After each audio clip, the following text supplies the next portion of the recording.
Hello and welcome back, ladies and gentlemen, to another historical humans heritage. And on today's episode, we are going to the country of Jordan to visit the ancient city of Petra, which I feel like a lot of people have probably seen this image somewhere. Yeah, yeah, it is. It's definitely been used in some famous movies, for sure. I also think of a couple of history books that have had this image on it. Yeah, yeah, very iconic here. So, Petra is a Nabatean caravan city between the Red Sea and the Dead Sea. If you want to find out a little bit more about the Nabateans, we did just do a podcast episode on that, so go check that out. That'll actually go live on Monday. This is going live on Thursday, so Ah, gotta wait a couple more days to see it. I'm sorry, but be sure to check it out preview. on Monday when it goes live. Yeah, so a little preview here. A little sneak Um, peek. Yeah. So Petra is a very beautiful city that is effectively carved into the walls of a cliff, and in the center of a series of mountains and valleys. It is very rocky terrain, very defensible, and it has become one of the world's most famous archaeological sites.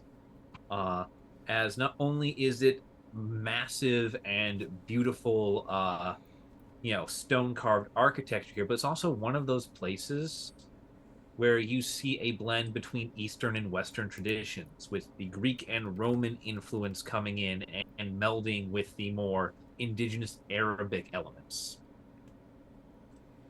I mean, also just not to glance past the fact that they literally carved a city out of the rocks. Like, that is the coolest thing, whether you play Minecraft or not, to carve an actual city and to make these ornate facades. Like, one, okay, do you think these were the original facades, or do you think the first time they hired some guy named Jerry who didn't do it the best? And like, no, no, no. So they brought in another guy to carve it even further. Yeah. No, I think these are the ones that we see here for the big monuments are the original Roman era facades for a lot of this stuff, and Beautiful though. Wow. yeah, one of the things you can see is a lot of it's been worn away, and I believe, given the nature of what's going on here, a lot of it used to be painted. Because even though the rock itself has a lot of natural pigmentation and color to it that is very eye catching, um, there are also certain very specific colors that are put on certain things, especially with these pillars and statues, I, that might not have been naturally apparent. I do believe there have been studies done where they have found pigmentation on the pillars and stuff. So I do think you're Yeah, right that it would have been very yeah, ornate and very opulently decorated. I don't think it would have been so monochromatic. This is just the natural facade, and like some areas are obviously more worn away than others. Like there's a picture here where a lot of the front facade is just completely withered away and it's almost non-existent now. But some of the pillars and the top parts are still around. But it's yeah, just very, it's very intricate too. I like how they did it. yeah. I don't know. Yeah. Not to, Screw building mega monuments when you can just excavate them. You can carve one out. yeah. Not to mention, getting to the this site is its own very shall we say, trying journey, even if you are starting from within the city of Petra, as the way to reach a lot of these very dramatic rock cut temples and tombs is by one going through a very specific winding cleft in the rock, and and then emerging into what would have been the main grounds of the trading city in order to get to the monuments further in, which is what we have today on the heritage site. That's the big thing that's in the pictures, is the monuments at the back. So it's a journey and a half just to get into where these things are, which makes the fact that they're built in here uh, even more unique, because it's not somewhere that is visible and accessible.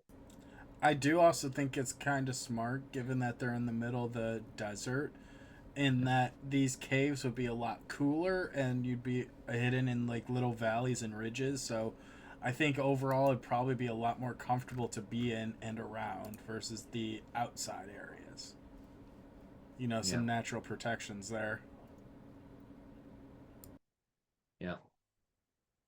Oh yeah, definitely. And also with digging into the stone, there is a part of the UNESCO heritage site that you don't see photographed all too much, especially because it's inside a lot of these things or just behind solid rock, is the extensive irrigation system they use to create reservoirs out of the mountains, effectively channeling any rainwater, any dew, any moisture down into the cool rock where it could be sealed away from the sun and fished out for later human use. Not to mention, that would also work as a nice little air conditioner in the tunnels, making them even cooler.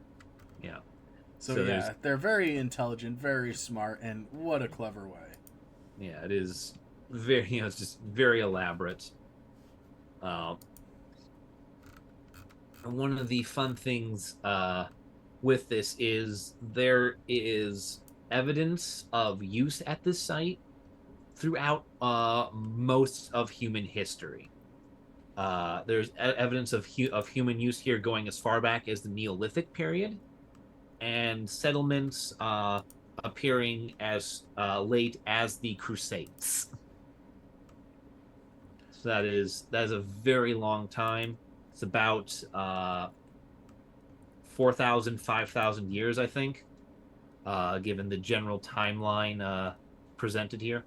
Yeah, I mean, it's been inhabited forever, but it also makes sense. I mean, you're right at the crossroads between the cradle of humanity and the cradle of civilization, so you're going to Yeah. get a lot of cross and thoroughfare through there. And clearly, this was a successful site in some nature if you're able to build this much and settle this many people. So, their irrigation systems, their tunneling, their carvings, it clearly was able to sustain, and they were able to maintain trade in the location and proximity that they were at.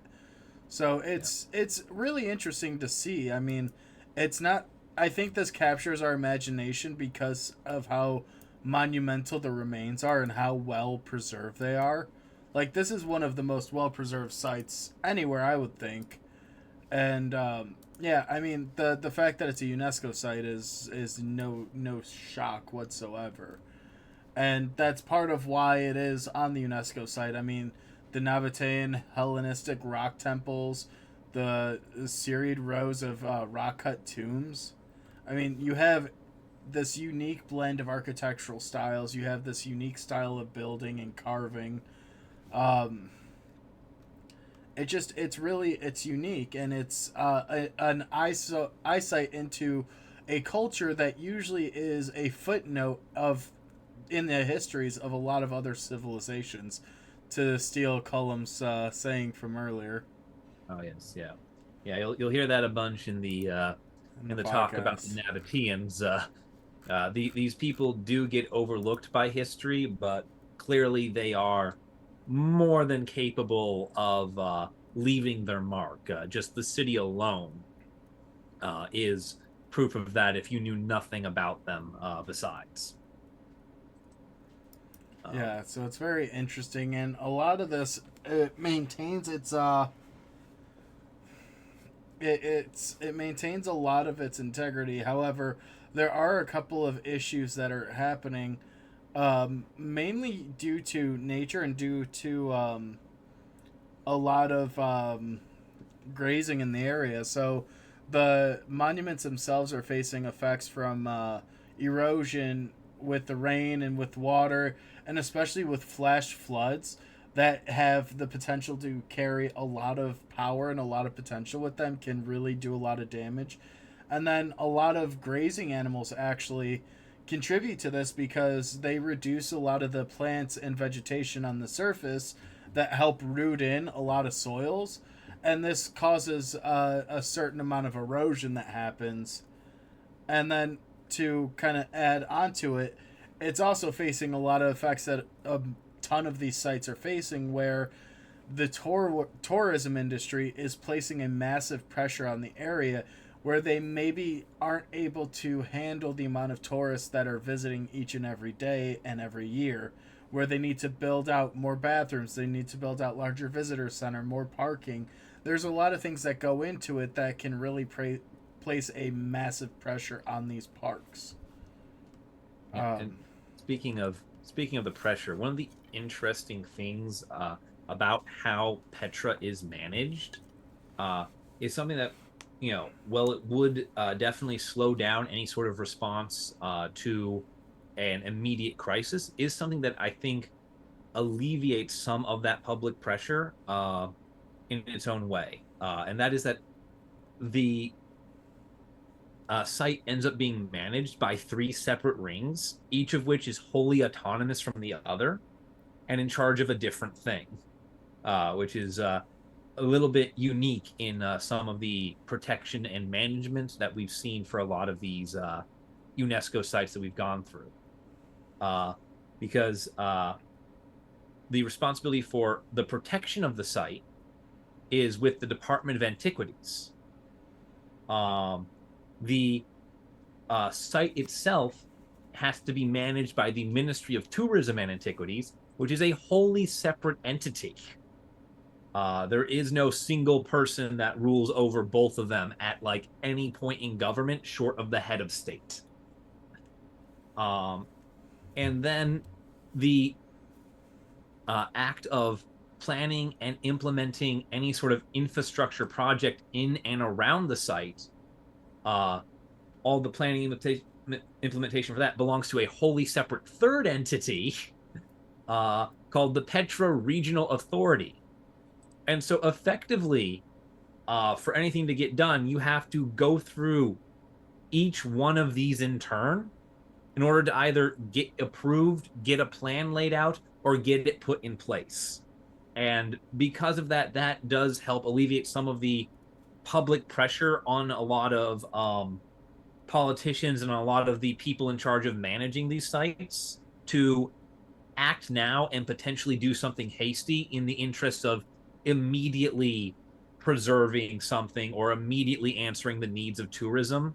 There isn't that ability for the political system to step on the gas and force something to happen because it has to go through all these different hoops. And it's also exceptionally common to see a lot of places and sites like this have these long distance management plans. They realistically a lot of times try to plan out 10, 15 years ahead of time because that can be how long a project can take from inception to design to grants to funding to actual building. And there's a lot of things that need to happen, especially in an area like this. Like this is within the Petra Archaeological Park. I guarantee they're doing preliminary excavations just to make sure that when they do build something, they're not going to dig through something else that may potentially be unknown below them. So there's a lot of preparatory work that needs to happen for this to go on, and that's basically the note that UNESCO makes at the end here, is that there's a long-term need for framework for sustainable development and management practices. That's pretty stereotypical canned language for a lot of these places where yeah, we need to have a sustainable plan moving forward. We got to make sure that we're following everything and that we're not going to do any irreparable damages to these sites. And I think that's responsible. Yeah, no, But no, it's very good and very well protected, and I think that might be a time to wrap up. I don't know. yeah, I think that's a great point for us to wrap up. Thank you guys for watching. If you enjoyed, let us know down below, and we'll see you in the next one. Peace.